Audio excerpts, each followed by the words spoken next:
Hai semua, nak tahu cara buat ni? Follow saya.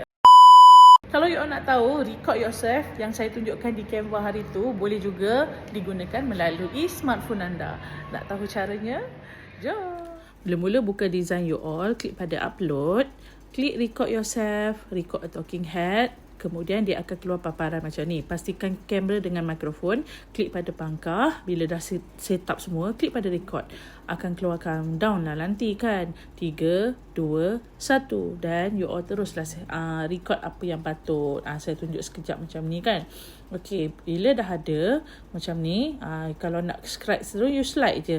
Kalau dah, klik pada done. Kemudian klik pada tanda yang seperti saya tunjuk ni. Okey, jangan lupa record tu dan save tau.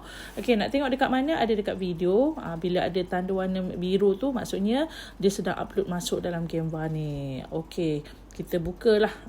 Kan yang ni, you all klik pada 3 titik ni untuk detach video yang dalam frame tu. Dan you all setting lah mana yang letak. You buang lah frame tadi.